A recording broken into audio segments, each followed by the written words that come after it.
En este video vamos a terminar de ver el tema de estadística y de estadística inferencial con estadística no paramétrica.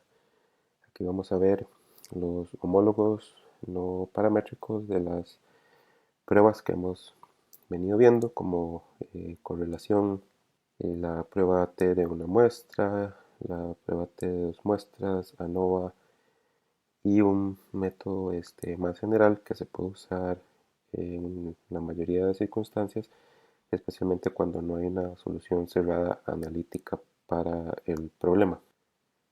Entonces, para recordar, las pruebas no paramétricas, bueno, se llaman no paramétricas porque no asumen una distribución de los datos. Y las pruebas en sí, como ya las que han sido diseñadas, funcionan en base a datos rankeados. Es la correlación de Spearman. De nuevo, la hipótesis nula es que la correlación es cero. Tenemos los mismos datos de los ejes de Cantos. Definimos el alfa. Y ahora en la función core_test le definimos los vectores y el método lo cambiamos a Spearman. Aquí me da un coeficiente de correlación, una estadística que no es realmente ninguna estadística que hayamos visto y un valor P.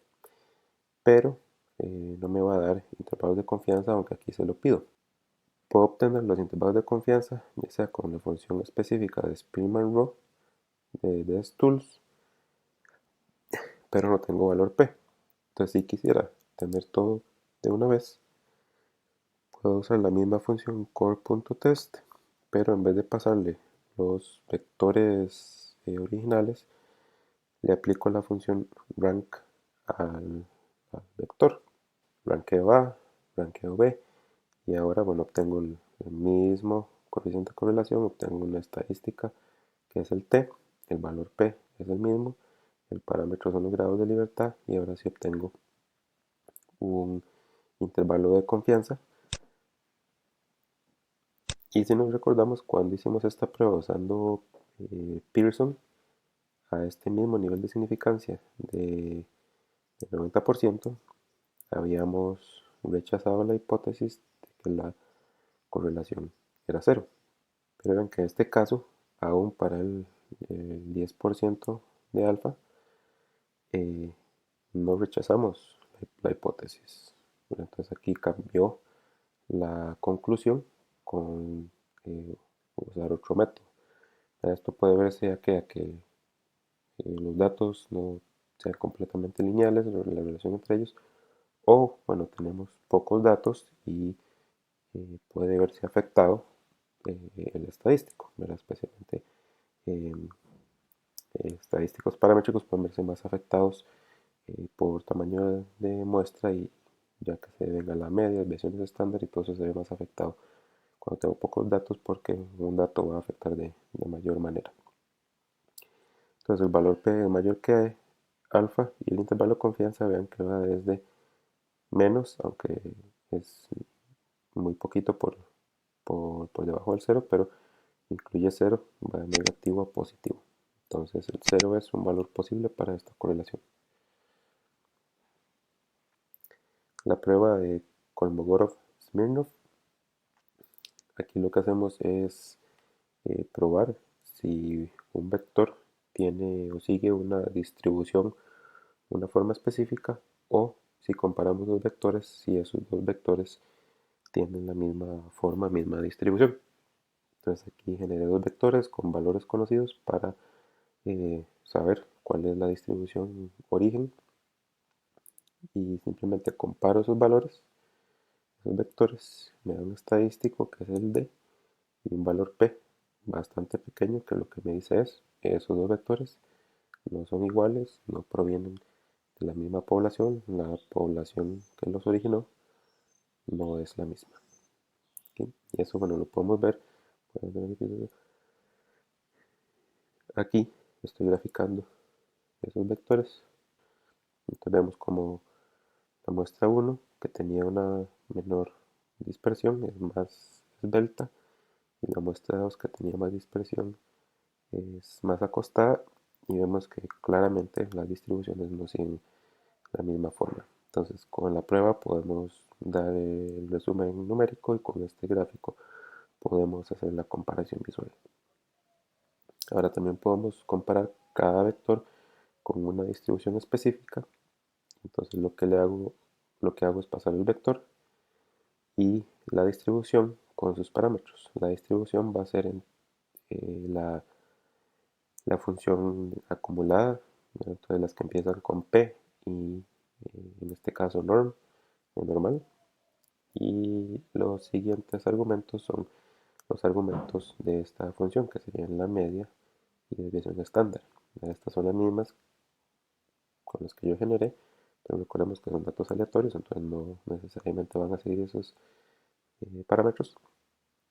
Entonces tenemos un estadístico bajo, un valor P alto, que nos dice, ok, esta es una posible distribución para estos datos.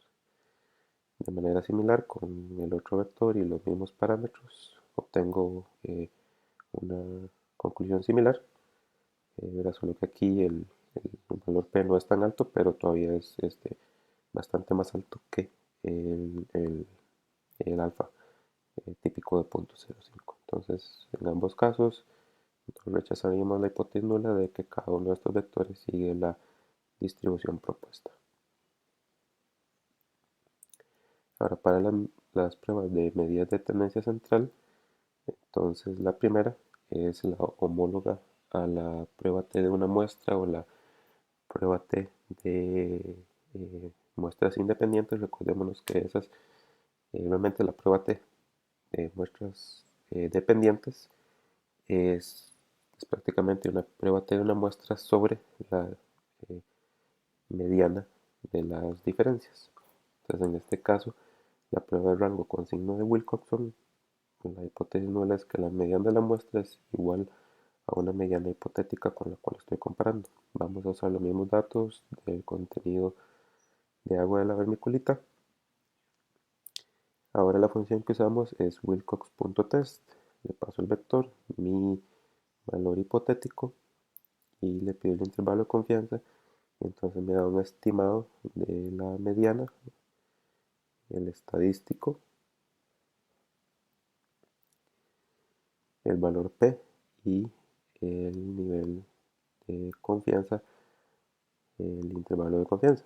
Entonces, comparando, bueno, el valor P con alfa, vemos que es menor, y el intervalo de confianza con el valor propuesto no cae dentro del intervalo, entonces rechazamos la hipótesis de que estos datos vengan de una población con una media de tendencia central de 7. Ahora, para el tamaño del efecto, recordemos que para estos lo que se hace es similar al coeficiente de correlación. Para la de una muestra es un poco raro, bueno, la función es esta y igual lo defino en forma de fórmula, pero lo que tengo que hacer es repetir el valor con el cual estoy comparando como tengo entradas del vector original. Esa fue la forma que encontré, no sé si hay otra, pero esa fue la forma que encontré para poder realizarlo en R. Entonces eso me da un valor Z y recordémonos que el coeficiente de correlación era el valor Z sobre la raíz cuadrada del tamaño de la muestra. En este caso era 9, este n es la longitud del vector, que son 9. Entonces menos 2.31 sobre la raíz de 9. Con esta función puedo obtener tanto el coeficiente de correlación, que lo pudiera calcular por aparte, pero obtengo también un intervalo de confianza sobre ese tamaño del efecto, que no es un tamaño de efecto grande y no incluye cero, entonces es importante, es un efecto real. El homólogo a la prueba T de dos muestras independientes es la prueba de suma de rangos de Wilcoxon, donde la hipótesis nula es que la mediana 1 es igual a la mediana 2. Vamos a trabajar igual con los datos de longitud de moluscos en dos afloramientos. Para acá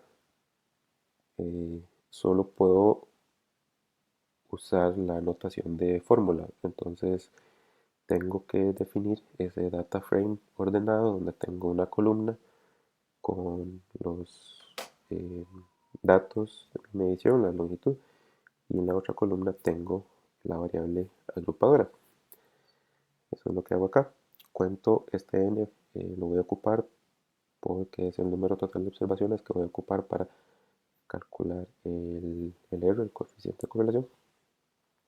Y como estoy trabajando con datos o comprobando paramétricas, entonces voy a calcular también el rango de los valores para obtener un resumen por grupo donde tengo la media, la mediana de los valores originales y la media y mediana de los valores rankeados. Entonces vemos que hay una diferencia importante eh, en los valores rankeados. Entonces, como mencioné, bueno, usamos la misma función wilcox.test, pero ocupo definirlo en términos de fórmula. Entonces le defino que estoy comparando los valores de acuerdo a la variable agrupadora en este data frame, le pido intervalo de confianza y me da la diferencia de medidas de tendencia central, el estadístico W, valor P y un intervalo de confianza para esa diferencia de medidas de tendencia central. Tenemos que el valor P es menor que el alfa y que 0 no cae en su intervalo de confianza, entonces rechazamos la hipótesis de que la longitud de los moluscos sea la misma en los dos afloramientos. De nuevo, para el tamaño del efecto, uso esta función wilcox underscore test, donde le defino igual la fórmula, los datos, para obtener ese valor z. El z de nuevo lo paso en la función para calcular el coeficiente de correlación, y aquí es donde uso ese n de la cantidad de datos para calcular el coeficiente de correlación. Entonces ya me da el coeficiente de correlación con el intervalo de confianza. Ahora, para esta prueba, que también es conocida como la prueba U de Mann-Whitney, existe una función en el paquete sjstats que me calcula todo de una vez. Tengo que definirle el data frame, la columna donde están los valores, la columna donde está la variable agrupadora, y me da, bueno, aquí el resultado se ve mejor en la consola. Me da el grupo 1, tamaño grupo 1, grupo 2, tamaño grupo 2. Me da los dos estadísticos, el mayor y el menor. Me da el valor P, el Z, el tamaño del efecto y los rangos medios de cada uno de los grupos. Entonces aquí me da de una vez el tamaño del efecto, no me da el intervalo de confianza, pero sabiendo cuáles son los tamaños de muestra, puedo calcular el intervalo de confianza con la función que vimos anteriormente. Pero me da todo de una vez, excepto que en el documento de Markdown no se imprime de la mejor manera. La prueba Kroskal-Wallis es la homóloga al ANOVA, donde comparo más de dos medianas o más de dos medidas de tendencia central. Por supuesto puedo utilizarlo para dos, pero se usa más para más de dos. Entonces de nuevo voy a usar los datos que usamos para ANOVA. Genero otra vez ese data frame ordenado, le calculo los rangos y hago un resumen por grupo de los valores originales de contenido de óxido de magnesio, media y mediana, y media y mediana de los valores blanqueados. La función es crosscal.test, de nuevo lo defino como fórmula similar a la ANOVA, ¿verdad? Porque puedo tener 2, 3, 5, 10 grupos, entonces no puedo definirle tantos vectores. Tengo un estadístico que va a ser un chi-square. Recordémonos que el estadístico del crosscal sigue una distribución chi-square. Tengo un valor p y un parámetro que van a ser los grados de libertad. Ahora esto lo voy a ocupar para calcular el tamaño del efecto eta cuadrado. Esta es la fórmula. Es el valor de chi-square, el valor de mi estadístico Crosscal-Wallis, menos k, que es el número de grupos, más 1, todo eso entre el total de observaciones menos el número de grupos. Y eso me da un eta cuadrado de 0.62.63. Ahora, para este no hay una forma de obtener un intervalo de confianza y aquí es donde va a ser útil utilizar la metodología de Bootstrap o remuestreo que vamos a ver más adelante. Entonces vamos a generar un intervalo de confianza para este tamaño de efecto. Entonces con el valor P nos da que es significativo que haya una diferencia entre los grupos, entonces tenemos que proceder a hacer el análisis post hoc. En ANOVA tenemos el Tukey, en Crosscal-Wallis usamos la prueba de Nemenji, donde igual hace comparaciones grupo por grupo, ajustando por el valor P, y de nuevo encontramos que la diferencia está entre los grupos 3 y 1, que es lo mismo que encontramos con el ANOVA. Ahora, para encontrar el tamaño del efecto para cada una de las posibles combinaciones,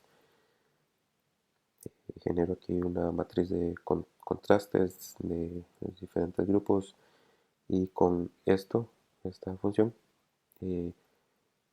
genero una lista para cada uno de los posibles combinaciones para obtener el tamaño del efecto. Entonces tengo que cuando comparo grupo 1 y grupo 2 tengo un z de tanto y un valor p, ¿verdad? Entonces aquí también puedo usar este valor p para ver esa, esa comparación grupo 1 y grupo 2. El valor p es más alto, pero aquí comparado con el punto o el 5% es mayor, entonces no rechazo la hipótesis de que sean iguales.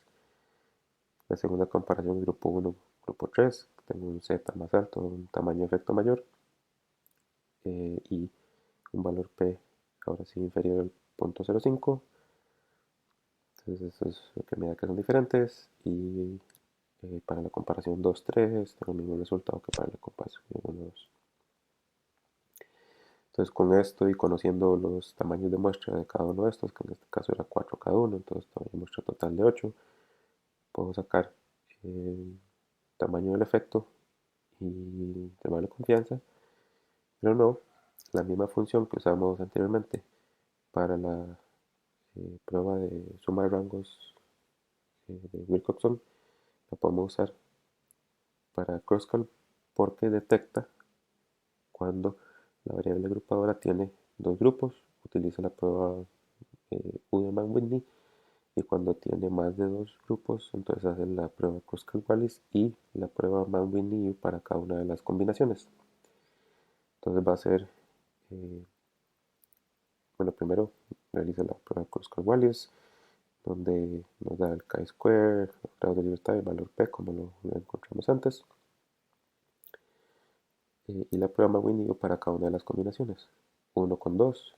Entonces me da los dos estadísticos, el valor P y el valor Z, y el tamaño del efecto ya calculado, los rangos medios de cada uno de los grupos. Aquí son los rangos únicamente tomando en cuenta estos dos grupos. La comparación 1-3, vemos el valor P inferior al alfa, el Z grande y un tamaño de efecto mayor. Y la comparación 2-3 igual a la comparación 1-2. Entonces esta de nuevo me da más información. Y bueno, aquí en la consola se ve mejor, se despliega mejor que en el Markdown, pero o sea, las conclusiones que se sacan son las mismas. Solo que de nuevo aquí me lo da ya de una manera más concisa eh, todo.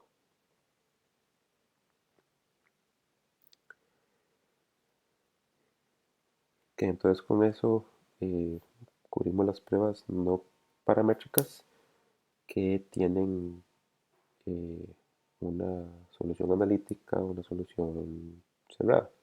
Para, el- para cualquier otro caso, realmente podemos hacer uso de la técnica de remuestreo con reemplazamiento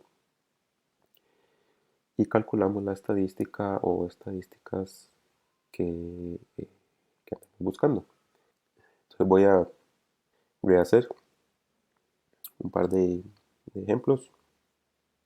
Vamos a utilizar el paquete rsample. Entonces vamos a calcular primero un muestreo sobre la media, ¿verdad? Entonces aquí ya podemos usar la media, no tenemos que usar la mediana. Entonces vamos también de hecho a calcular un tamaño de efecto de Cohen-D. Entonces la función para el remuestreo es bootstraps. Le damos la, el data frame a table. Entonces aquí como estamos trabajando con un vector simplemente lo encierro dentro de la función table para que sea una tabla, porque esto funciona mejor con tablas, con tables, data frames. Y times es cuántas veces quiero remuestrear. Entonces va a generar un remuestreo de 1000 veces. Entonces, cuando se genera ese remuestreo, aquí, aquí ya va a tener cosas que he calculado porque ya corrí el código, pero originalmente solo trae este splits y ID. El ID es el número de remuestreo, ¿verdad? Que va a ir de bootstrap 1 hasta 1000. Y el splits lo que hace es guardar la información de ese remuestreo. Entonces, si vemos lo que viene en splits y sacamos el primer elemento, me dice 939. ¿Eso qué quiere decir? Voy a empezar de atrás para adelante. 9 es el tamaño original de mis datos. 3 son los valores originales que no fueron muestreados. Y 9 es el tamaño de mi remuestreo. Mira, recordémonos que el Bootstrap por defecto tiene la misma dimensión que el tamaño original. Entonces, en el Bootstrap, este número y este número van a ser siempre el mismo. ¿Sí? Vemos para el segundo que tengo igual 9 y 9, pero el segundo dato me dice que 4 de esos 9 valores no fueron muestreados. Y entonces ahora, eso es como una meta información. Ahora, ¿cómo accedo a estos tablas? Porque son tablas. Entonces, rsample tiene dos funciones básicas, eh, análisis y assessment. Entonces, los datos de análisis van a ser estos, los que quiero analizar, los que les mostré, y los de assessment son eh, los que no fueron seleccionados, los que no fueron muestreados. Eso es como para realizar comparaciones con datos eh, que no fueron utilizados para calcular una estadística. Entonces, ¿cómo accedo a esos datos? Por ejemplo, para el 1, entonces simplemente le digo que sáqueme los datos para análisis y entonces ya me saca los 9 datos. Y igual puedo definirle los datos, que me dé los datos de assessment. Entonces me da esos 3 datos. Entonces, estos 3 datos no fueron muestreados. Pero si eh, imprimimos BERM, vemos que voy a hacer un sort para que se vea mejor. Entonces vemos que 5.3 aparece dos veces. Entonces, aunque aquí aparece 5.3, quiere decir que uno de esos 5.3 fue remuestreado, el otro no. 7.6 aparece solo una vez y no aparece en el remuestreo. Entonces, de los que nos demuestre. Y 5.7 aparece solo una vez y no aparece en el remuestreo. Entonces estos tres datos no fueron muestreados durante el primer remuestreo. Entonces, sobre estos datos de análisis son los que vamos a hacer el cálculo. En este caso vamos a calcular la media para cada uno de estos eh, data frames remuestreados. Ahora, ¿cómo hacemos eso? Entonces lo que vamos a hacer es a iterar sobre cada uno de estas splits, cada uno de estos remuestreos, y calcular la media. Para eso vamos a hacer uso del paquete per que hace esa iteración, pero tenemos que definir qué vamos a calcular. Entonces tenemos que definir una función que la definimos de la siguiente manera. Aquí lo único que voy a ocupar es el split, o sea, esa columna donde tengo los splits. No tiene que tener el mismo nombre, simplemente un argumento. Entonces ese split le voy a sacar el data frame de análisis como vimos anteriormente. Vamos a hacerlo otra vez para que vean cómo va funcionando la función. Saco el análisis. El pool lo que hace es que jala la variable. Bueno, en este caso solo tengo una, pero le digo jáleme la primera variable. Entonces ya me lo extrae como vector, no como data frame. Y si a eso le calculo la media, entonces ya me da la media de ese primer muestreo, que es 6.18, 6.19, que es esta que tengo acá. Ahora si hago eso otra vez para el segundo, 5.77 lo que tengo acá. Entonces esta función, de la que ya la tengo definida, simplemente pongo function, el argumento que va a ser típicamente el split, y entre los paréntesis estos le defino los pasos. Entonces ahora puedo agarrar esa función, le defino, voy a agarrar este split y ven que me da el valor. Entonces no toca hacer todos estos pasos, sino que ya están definidos en esa función y me lo hace. Entonces lo hago otra vez para 2, me da eso para 3 y así sucesivamente. Entonces ahora ya tengo la función que me calcula lo que ocupo. De manera similar defino una función para el tamaño del efecto, donde lo que hago es, aquí es un poco diferente, porque como ocupo calcular la media y desviación estándar de cada uno de esos vectores, entonces primero defino un vector, donde llego y simplemente lo extraigo, y después calculo el tamaño del efecto, que era la media menos la media hipotética sobre la desviación estándar de esos datos. Entonces, como tengo que calcular dos estadísticas sobre el mismo set de datos, lo guardo en una variable que no se va a guardar después, sino que simplemente cambia con cada uno de los muestreos. Entonces guardo ese vector D y le digo regréseme ese vector D. Como ahora tengo varias cosas, tengo que decirle qué quiero que me dé. Entonces tengo que decirle regréseme el vector D. Y eso es lo que me va a regresar. Ahora, para agregar estos datos que vimos aquí, ahora para ya agregar estas columnas, hago uso de manipulación de data frames y de per para iterar sobre una columna. Entonces voy a generar una columna que se llama AVG, por decir algo, promedio, media, lo que quieran. Utilizo la función map, la opción de double, porque lo que me va a regresar es un valor numérico con decimales.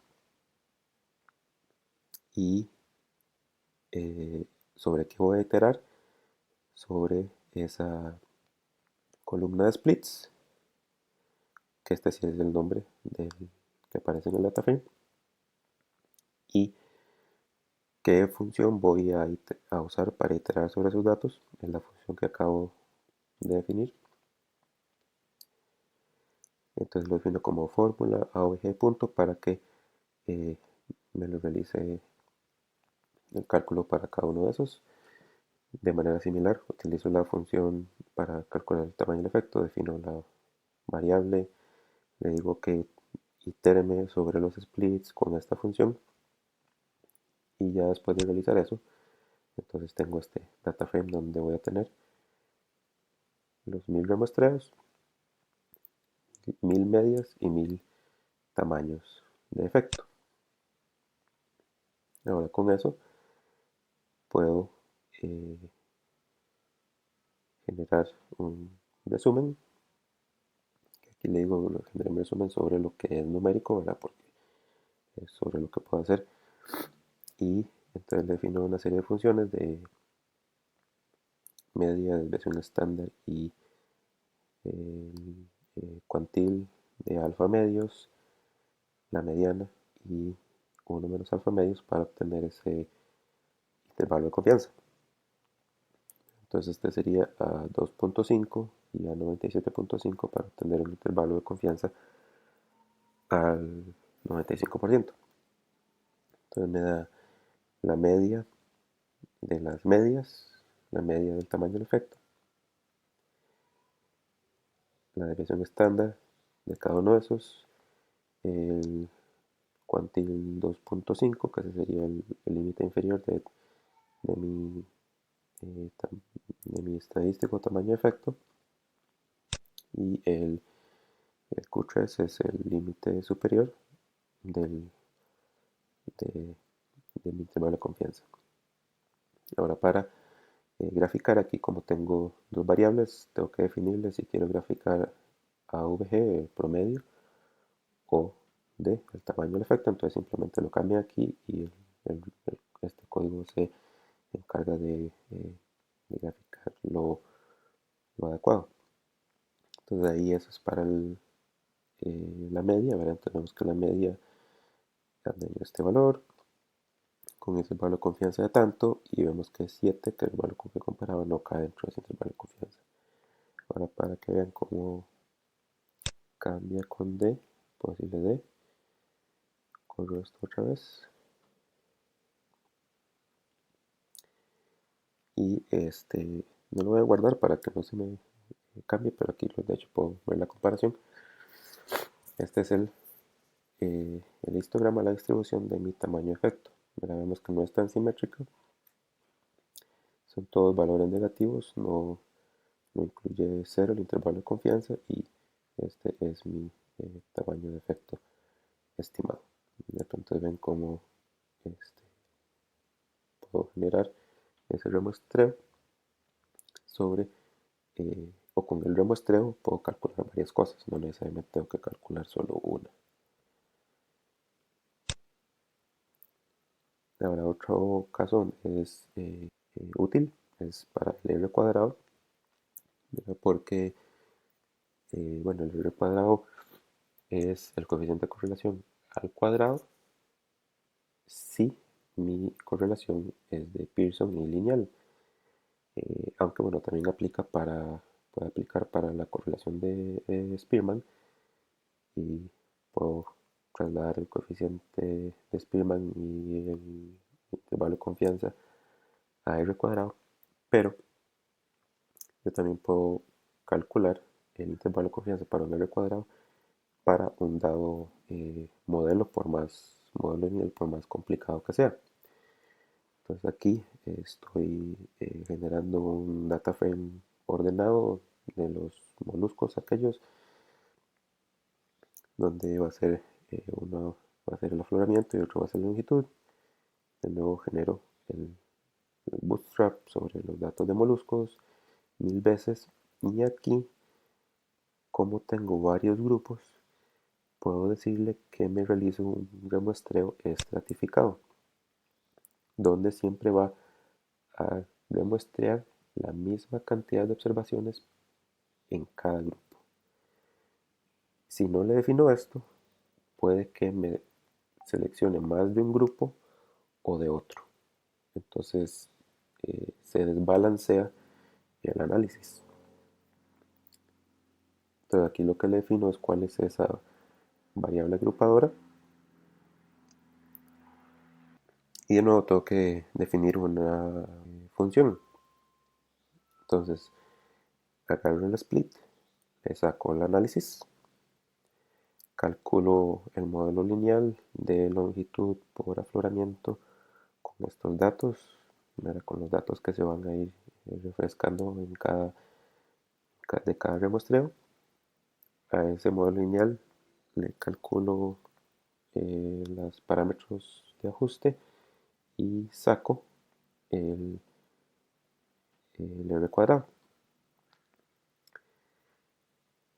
Entonces después igual con los datos con tipo remuestreado calculo una nueva columna donde hago un mapeo iterativo sobre esa columna de splits con la función que acabo de definir. Entonces vamos a ver que ahora sería R2 mayúscula. Entonces ahora tengo esos splits, el ID y esa columna de R2 que serían los coeficientes de determinación o el R cuadrado. Entonces tengo 1000 R cuadrados.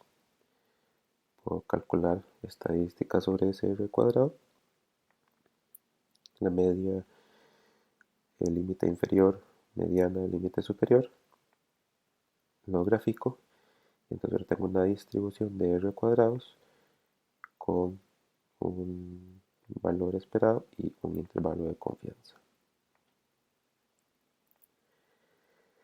Y para terminar, vamos a hacer el caso del eta cuadrado del Kruskal-Wallis. De nuevo, utilizo el data frame stacked, lo remuestreo 1000 veces y le digo que tengo una variable estratificadora de la columna donde tengo los grupos. Aquí esta función es un poquito más de más pasos. Entonces lo que hago es primero generar una variable donde tengo esos datos del remuestreo. Calculo el crosscal test con esos datos. Esa edad va a ser esta, entonces va a ir cambiando con cada remuestreo. Le saco, lo hago tidy y le jalo en lo estadístico que sería el chi-square que ocupo. N va a ser la cantidad de filas de mis datos, que debiera ser siempre la misma, pero para, ser consistente con lo que estamos calculando. Y K es el número de niveles de esos datos, que de nuevo lo hago simplemente para ser consistente con los datos de cada remuestreo. Calculo el eta, que era esta fórmula, era el estadístico menos la cantidad de grupos más 1, todo eso sobre el total de observaciones menos el número de grupos. Entonces, de nuevo, como estoy definiendo varias cosas, tengo que decirle que quiero que me regrese el eta. Y entonces ahora le digo, ok, al demuestreo, agregueme una columna donde para cada uno de los splits calcúleme el eta cuadrado. Y eso es lo que tenemos acá. Entonces tenemos el demuestreo, el eta cuadrado.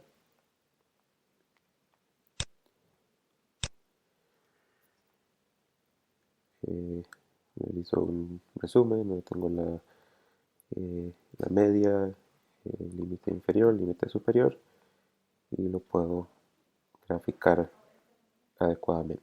Entonces, con esto puedo obtener ese intervalo de confianza para el eta cuadrado, que veámoslo aquí para compararlo junto. Nos había dado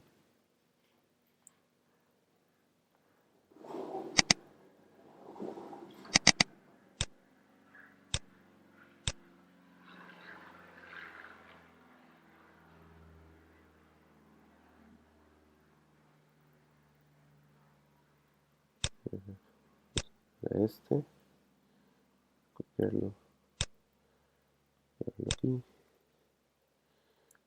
punto 62, punto 63, que nos da punto 68, punto 69.